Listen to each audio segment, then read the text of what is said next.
ಅದು 2018 ಸಮಯ ಅನ್ಕೋತೀನಿ. ಆಗ ನಾನು ಒಂದು ಆ್ಯಪಲ್ಲಿ ಕೆಲಸ ಮಾಡ್ತಾ ಇದ್ದೆ, ಅದೊಂದು ಎಂಟರ್ಟೈನ್ಮೆಂಟ್ ಆ್ಯಪು.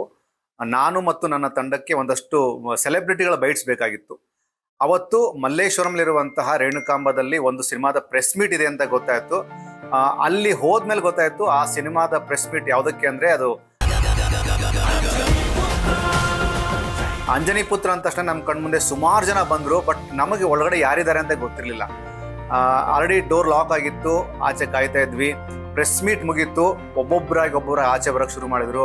ಫಸ್ಟು ಡೈರೆಕ್ಟರ್ ಹರ್ಷ ಮಾಸ್ಟರ್ ಬಂದರು, ನಂತರ ಒಂದಷ್ಟು ಚಿತ್ರತಂಡ ಬಂತು.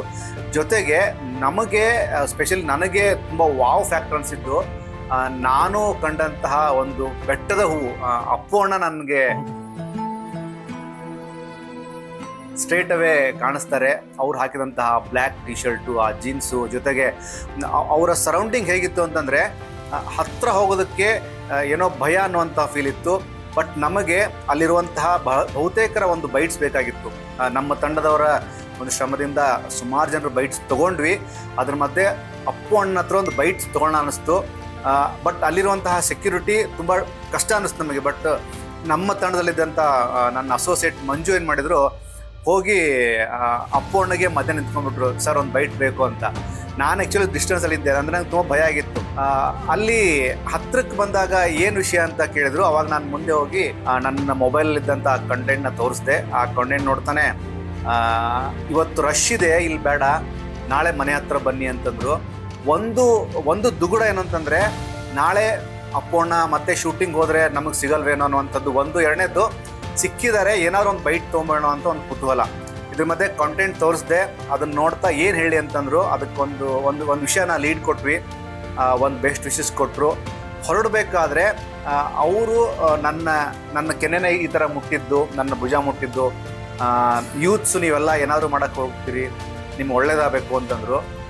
ಅಷ್ಟೇ. ಅಂದರೆ ನನ್ನ ಪ್ರಕಾರ 13ರಿಂದ 15 ಸೆಕೆಂಡ್ ಮಾತ್ರ ಆ ಒಂದು ಕಾನ್ವರ್ಸೇಷನ್ನು. ಅದನ್ನು ನಾನು ಪ್ರತಿ ಸಲಿನೂ ನಾನು ನೆನೆಸ್ಕೋತೀನಿ. ಅದು ನನ್ನ one of the best impression. ಅದೊಂದು ಅಪ್ಪು ಅಣ್ಣನ ಜೊತೆ ಮಾತಾಡೋದ ಇಂಪ್ರೆಷನ್. ಅದರ ನಂತರ ಸುಮಾರು ಸರಿ ಅಪ್ಪು ಅಣ್ಣ ಇದ್ದಂತಹ ಪ್ರೆಸ್ ಮೀಟಿಗೆ ಹೋಗಿದ್ದೀನಿ. ಅಪ್ಪು ಅಣ್ಣ ಸ್ಟೇಜ್ ಮೇಲೆ ಇದ್ದದನ್ನು ನೋಡಿ ಸೆಲೆಬ್ರೇಟ್ ಮಾಡಿದ್ದೀನಿ. ಸ್ಪೆಷಲಿ ಜೇಮ್ಸ್ ಸಿನಿಮಾ ನಾನು ಮಾಧ್ಯಮದಲ್ಲಿದ್ದಾಗ ಅದನ್ನು ಪ್ರಮೋಟ್ ಕೂಡ ಮಾಡಿದ್ದೀನಿ. ಒಂದು ಸತ್ಯ ಅಂತಂದರೆ, ಅಪ್ಪು ಅಣ್ಣನ ಆ ಪ್ರೆಸೆನ್ಸು, ಆ ಒಂದು ಫೀಲು ಇವತ್ತಿಗೂ ನನ್ನ ಲೈಫಲ್ಲಿ one of the best impression ಆಗಿ ಉಳ್ಕೊಳ್ಳುತ್ತೆ. ಯಾಕಂದರೆ ಪವರ್ ಸ್ಟಾರ್ ಪುನೀತ್ ರಾಜ್ಕುಮಾರ್ ಅವರನ್ನು ನೋಡಬೇಕು, ಅವ್ರ ಜೊತೆ ಮಾತಾಡಬೇಕು, ಅವರೊಟ್ಟಿಗೆ ಒಂದು ಫೋಟೋ ತೊಗೋಬೇಕು, ಒಂದು 10 ನಿಮಿಷ ಅವ್ರ ಜೊತೆ ಟೈಮನ್ನು ಸ್ಪೆಂಡ್ ಮಾಡಬೇಕು ಅನ್ನುವಂತಹ ಲಕ್ಷಾಂತರ ಕೋಟ್ಯಾಂತರ ಅಭಿಮಾನಿಗಳ ಪರವಾಗಿ ನನ್ನ ಒಂದು ಅಭಿಮಾನ ಹೇಗಿತ್ತು ಅಂತಂದರೆ, ಗುರು ಅಟ್ಲೀಸ್ಟ್ ಒಂದು 15-20 ಸೆಕೆಂಡ್ ಆದರೂ ಅಪ್ಪು ಅಣ್ಣನ ಜೊತೆ ನಿಂತ್ಕೊಂಡಲ್ಲ ಅನ್ನುವಂಥದ್ದು ಫೀಲ್ ಇದೆ. ಅವ್ರ ಜೊತೆ ನಾವೆಲ್ಲರೂ ಫೋಟೋ ತೆಗೆಸ್ಕೊಂಡ್ವಿ.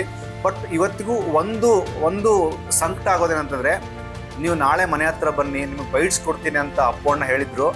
ಬಹುಶಃ ಅವತ್ತೇನಾದರೂ ನಾವು ಆಯಿತು ಅಂತ ಒಪ್ಕೊಂಡು ನೆಕ್ಸ್ಟ್ ಡೇ ಹೋಗಿದ್ದಿದ್ರೆ ಅಪ್ಪು ಅಣ್ಣನ ಜೊತೆ ಇನ್ನಷ್ಟು ಸಮಯ ಕಳೆಯಬಹುದಾಗಿತ್ತೇನೋ ಅನ್ನುವಂತಹ ಒಂದು ಸಣ್ಣ ಗಿಲ್ಟ್ ಫೀಲ್ನ ಇವತ್ತು ಕಾಡುತ್ತೆ. ಪ್ರತಿ ಸಲಿನೂ ಸದಾಶಿವನವ್ರಿಗೆ ಹೋದಾಗ, ಅಪ್ಪು ಅಣ್ಣನ ಮನೆ ಹತ್ರ ಹೋದಾಗ, ಅಶ್ವಿನಿ ಅಕ್ಕ ಅವ್ರನ್ನ ಮೀಟ್ ಮಾಡಿದಾಗ ನನಗದು ಕಾಡ್ತಾ ಹೋಗುತ್ತೆ. ಅವತ್ತೊಂದು ಅವಕಾಶ ನಾನೇನೋ ಮಿಸ್ ಮಾಡ್ಕೊಂಡೆ ಅಂತ.